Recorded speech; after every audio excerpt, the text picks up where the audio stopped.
Oi, eu sou a Teacher Stella e hoje eu vim trazer um vídeo muito legal para vocês. Quem não assistiu o vídeo anterior, eu falei sobre o meu primeiro intercâmbio, né? O primeiro intercâmbio que eu fiz para estudar inglês. Comentei sobre os motivos de eu ter começado a estudar inglês, os motivos pelos quais eu quis fazer intercâmbio, como eu me preparei, como foi o meu intercâmbio, e hoje eu vim te trazer nesse vídeo algumas dicas de como eu estudei em casa para que eu pudesse aprimorar e melhorar ainda mais o meu vocabulário, o meu inglês, com dicas bem simples, coisas que a gente realmente pode fazer no dia a dia, que vai ajudar muito a você dar um up aí no seu idioma, no seu inglês. Tem a minha listinha aqui, para que eu não possa, né, para que eu não esqueça de nada, e a gente vai começar a falar sobre revisar o conteúdo. Eu sei que tem muita gente que pensa que revisar o conteúdo é uma coisa maçante, e de fato eu não vou dizer que não é, mas é necessário. Quando você decide aprender uma nova língua, ela precisa se tornar um hábito, ela precisa estar na sua rotina. Então, revisar o conteúdo não significa revisar uma vez por semana, mas ter acesso a ele todo santo dia. Ter o contato com o idioma todos os dias é uma forma muito prática de você não esquecer. E você está sempre aprimorando. Então, a revisão era o que eu fazia diariamente. As minhas aulas de inglês na época, do cursinho de inglês, eram aos sábados. Então, durante a semana, eu sempre estava depois da faculdade ou durante o dia, se eu tinha um tempo, eu estava revisando, falando em voz alta, praticando meu speaking, ouvindo alguns áudios, enfim, sempre dava um jeito de revisar o conteúdo, porque aí tu tira dúvidas, né? Tu melhora, talvez uma coisa que tu não tenha entendido no momento, quando tu revisa, tu diz, pá, agora pá, beleza, entendi, né? Peguei. Então esse é o intuito da revisão, é você tá aí se aprofundando e de fato, né, não deixando o teu cérebro esquecer. Primeiro ponto. Segundo ponto que eu trouxe é vocabulário. A gente precisa de muito vocabulário para falar, de vocabulário de diferentes áreas, né? E o que eu fazia com os vocabulários de casa, né? O vocabulário de casa. Eu usava muito, deixa eu pegar aqui que tá em mãos, eu usava muito post-it, seja dos grandes ou dos pequenos. E eu saía colando post-it por tudo que é canto na minha casa. Então, lá no meu quarto eu colocava post-it no roupeiro, então, wardrobe, sabia que era wardrobe. Eu tinha lá janela, window, cortina, curtain, se fosse persiana, blinds, né? Então, ia assim por diante, wall, e ia colando post-it, ia pro banheiro, ia pra cozinha, né? Qualquer lugar da minha casa eu ia colocando post-its. Outra forma também que eu utilizava o post-it, principalmente esse grande, era para que eu lembrasse palavras-chave ou, por exemplo, phrasal verbs. Eu sempre tive muita dificuldade em aprender, em gravar os phrasal verbs. Então, o que eu fazia? Eu escrevia o phrasal verb aqui, em inglês, normal, e eu fazia uma frase, né? De que esse phrasal verb pudesse se encaixar em alguma coisa do meu dia a dia. Então, por exemplo, vamos pegar o phrasal verb take off. Take off é tirar, take off. Então eu colocava assim, take off embaixo. I take off my shoes when I arrive at home. Então, I take off my shoes when I arrive at home. Então, eu tiro os meus calçados quando eu chego em casa. Então, dessa forma, toda vez que eu passasse, eu sempre colava esses post-its com conteúdo, eu sempre colava em um lugar que eu fosse muito. Então, por exemplo, se eu fosse de manhã, levantava da cama, eu dava de cara com o roupeiro. Então, tava lá, na frente, né? Para que eu lesse e eu não esquecesse. Se eu fosse alguma coisa que eu precisasse do banheiro, eu colava lá no banheiro. Então, todo momento que eu entrasse ou que eu olhasse, eu ia ler, ia revisar e ia gravar ainda mais. Isso é uma forma que me ajudou muito a não esquecer várias e várias coisas. Então, às vezes eu bato os olhos em uma palavra e me vem à mente o meu post-it, a minha frase, aonde eu tinha colocado o post-it, grudado ele. Então, isso é uma forma realmente porque você está tendo o visual, então você está vendo, você teve que escrever, então você já fez o teu writing ali, você está lendo, certo? E falando em voz alta. Então você está praticando as 4 habilidades do inglês. Isso me ajudou bastante. Tópico número 3 que eu tenho aqui é estudar através de músicas. Isso é um ponto muito legal. Se você é um apaixonado por música como eu, você vai entender o que eu estou falando. A gente aprende muito através de músicas. E a recém, inclusive, eu estava preparando aqui, organizando um material, e eu estava escutando música, né?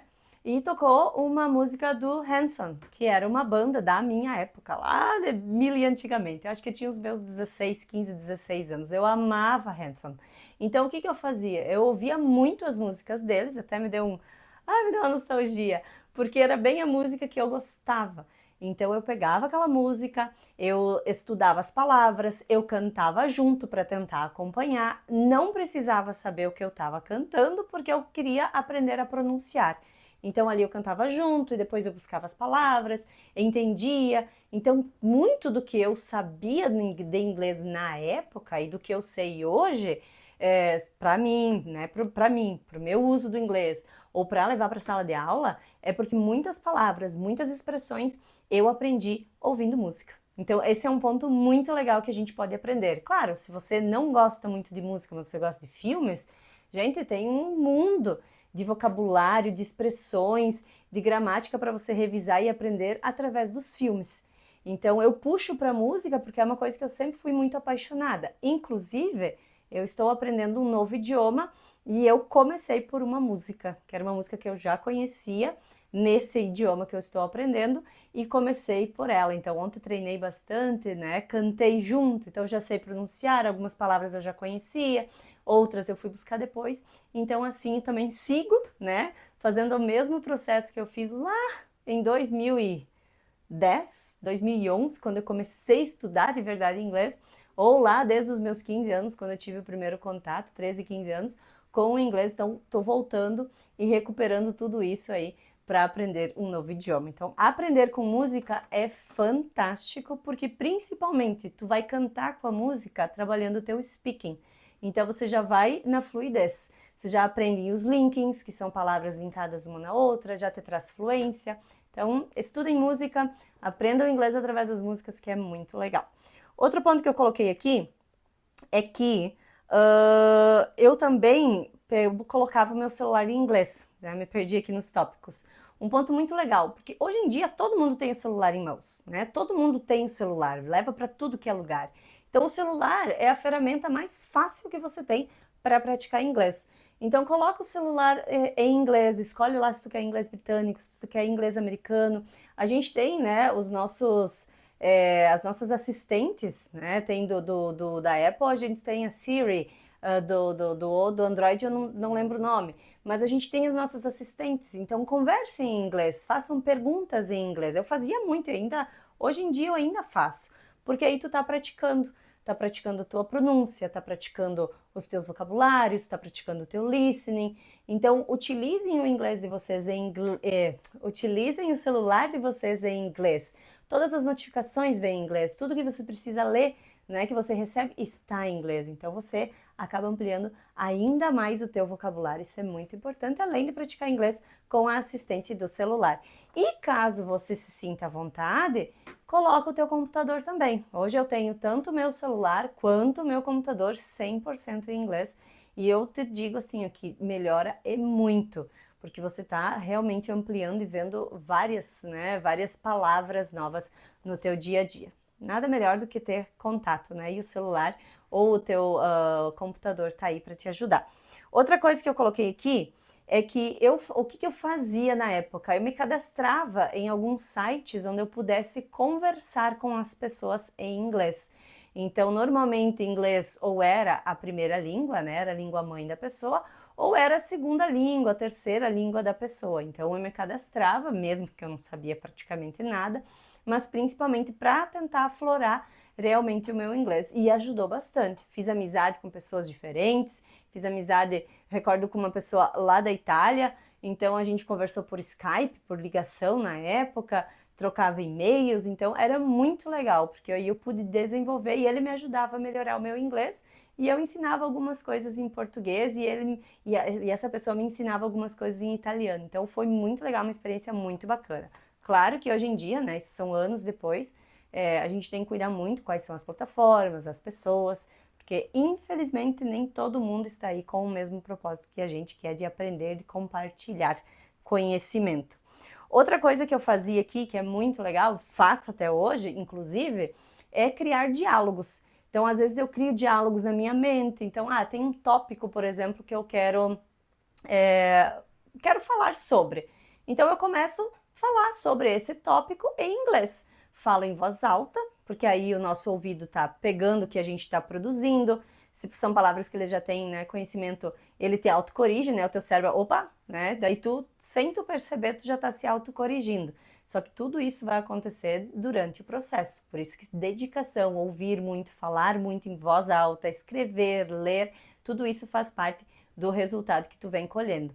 Então, quando eu tenho, né, que eu preciso, eu crio diálogos. Às vezes eu tô estressada com alguma coisa, eu crio realmente uma discussão, eu discuto comigo mesma em voz alta ou na minha cabeça. Então eu crio cenários, né? Sabe aquela coisa que quando tu discutiu com alguém e você não soube a resposta na hora, mas o teu cérebro, depois de 3 dias mais ou menos, ele pensou numa resposta muito boa? Era nesses momentos que eu pegava e jogava o inglês. Que aí eu respondia a pessoa que eu precisava responder com o que eu tinha aí de vocabulário, o que eu tinha pronto, o que eu queria falar para ela. Claro que falava para mim, falava para o espelho, né? Mas essa era uma forma que eu acabava também praticando inglês. Então isso funciona muito, é muito bacana e você vai ver que você vai trazer palavras novas que nem você sabia que sabia. Então é muito legal, porque teu cérebro, ele vai absorvendo, né? É uma esponjinha, ele vai absorvendo. Então às vezes tu ouviu num filme, às vezes tu ouviu numa música e do nada ele libera isso para ti. Então é um exercício muito legal. Outra coisa que eu fazia muito é quando tinha dificuldades em falar algumas palavras, que tem várias palavras que a gente tem dificuldade realmente, enrola a língua não ajuda. Eu repetia elas em voz alta, sempre, sempre em voz alta, mas por partes. Às vezes a gente tem palavras em inglês que a gente tem dificuldade, mas a gente quer repetir elas todas por completo. E aí a dificuldade só vai aumentando. Então, o que eu fazia hoje e o que eu aconselho os meus alunos, repete sílaba por sílaba, né? Geralmente a gente tem, por exemplo, palavras como girl, como world, que tem, né, toda aquela enrolação da língua por causa do R, por causa do L juntos. Então, de nada adianta se tu tem dificuldade a sair falando a palavra inteira. Eu fazia sons e faço até hoje com os meus alunos, ou quando eu aprendo uma palavra nova, eu faço o som da sílaba. E aí a gente vai juntando som por som até formar a palavra. Então, por exemplo, eu vou pegar girl, vou pegar g, né? Girl, girl, Aí fazia o, né? De L, so girl. Isso ajudava bastante. Uma palavra que as pessoas têm muita dificuldade que eu vejo é comfortable. Mas aí se tu for repetir ela por inteiro, às vezes a gente acaba se embananando. Então vamos aqui, por exemplo, vamos para o come, que tem o M, então eu tenho que fazer o som de M, come, fur, bull, ok? E aí eu junto, ó, bull. E aí vamos falando todo mundo, comfortable. Claro que aqui eu fiz um pouquinho mais rápido, né? Mas esse é um processo que me ajudou bastante, que eu levo para a sala de aula e ajuda muito os meus alunos a pronunciarem de maneira correta palavras que tenham dificuldade. Outra coisa que eu fazia aqui, que é o nosso último tópico, era a tradução. Como eu tinha inglês lá, que eu achava que era no ensino médio, depois de descobrir que foi na 5ª série, eu acho, 8ª, 7ª, eu não lembro mais, que eu tinha inglês, eu não tinha muito acesso, não tinha acesso assim à internet na época, né? Estamos falando, deixa eu pensar aqui, em 1995 eu me formei no ensino médio, 1990 não, mentira, 2005, nossa senhora, 95 eu entrei na primeira série e 2005 eu me formei. Então eu tive internet lá na minha casa quando eu tinha uns 13, 12 anos de idade. Então o que eu fazia? Como a internet era de escada, o custo era muito alto para você utilizar, eu tinha o dicionário, né? O dicionário como a gente conhece, que eu tenho aqui. Não sei se vocês estão enxergando. Mas eu traduzia palavra por palavra, né? Ninguém me ensinou a aprender inglês, então a forma que eu tinha na escola era só tradução, então foi a forma que eu aprendi, ninguém me ensinou outra forma. Então eu traduzia muito. Hoje eu já não faço mais e eu aconselho os meus alunos para não traduzirem 100%. Por quê? Porque toda vez que a gente fica só traduzindo, o nosso cérebro acaba não trabalhando. Na época eu não sabia, hoje já, né, 9 anos dando aula, pesquisando, estudando, né, formas de aprendizado, como o nosso cérebro aprende também, eu percebo que se a gente traduzir tanto, uma que a gente só vai ter a tradução simultânea, a gente não vai fazer o nosso cérebro funcionar a nosso favor, e outra, você tem todo esse hábito de traduzir, mas e quando você precisar falar inglês com alguém, você vai ter um tradutor na tua frente? Não. Então, isso foi algo que eu aprendi depois de um bom tempo, né, traduzindo só, mas que me ajudou também. A gente sabe que são vários métodos de aprendizagem e a tradução é um deles, mas a gente não pode se fixar tanto ali. Então, eu dou algumas dicas para os meus alunos sempre colocarem a palavra que eles não conhecem no Cambridge Dictionary ou no Collins Dictionary, Merriam Dictionary, algum dicionário online aí que seja bacana. Ver o que o dicionário traz, olhar os exemplos, colocar essa palavra no Google Images, e aí a gente tenta, né, pelo contexto das imagens, interpretar, e se assim não funciona, então a gente acaba traduzindo. Mas nada melhor do que a gente aprender pelo contexto, porque de tanto que a gente tem acesso ao inglês, né, a gente tem esse contato indireto com o inglês, alguma coisa tu vai conseguir entender. Então ler, tentar interpretar pelo contexto. Não deu certo, vai para o dicionário online, não deu certo, vai para o Google Images, não deu certo, vamos traduzir. Mas essa é uma coisa que eu fazia muito, que era só tradução, e hoje eu já não faço. Inclusive, aprendendo esse novo idioma aqui, eu estou fazendo a mesma coisa. Eu estou buscando no dicionário, estou tentando interpretar, estou indo para o Google Images, e aí, então, se por acaso não vai, aí então a gente coloca no tradutor. Então, todos os passos que eu fiz lá quando eu comecei a estudar inglês, meus primeiros contatos, tudo que eu fui desenvolvendo ao longo dos anos como professora, tudo que eu levo para a sala de aula, eu estou reaplicando no estudo desse novo idioma e está dando certo. Comecei ontem e já vi que já está dando resultado de verdade. Então, são algumas dicas, né, que a gente vai fazendo, que a gente vai aprimorando e que eu decidi compartilhar com vocês porque se me ajudou, com certeza pode ajudar vocês também, e o que eu quero é isso, né? É ter, né, poder passar, compartilhar conhecimento, porque como, né, o próprio slogan da escola diz, conhecimento que liberta.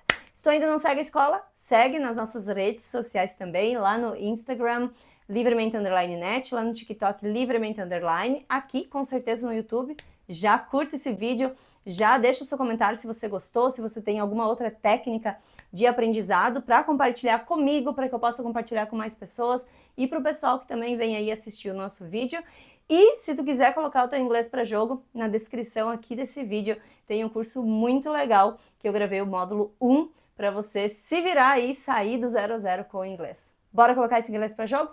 Fui!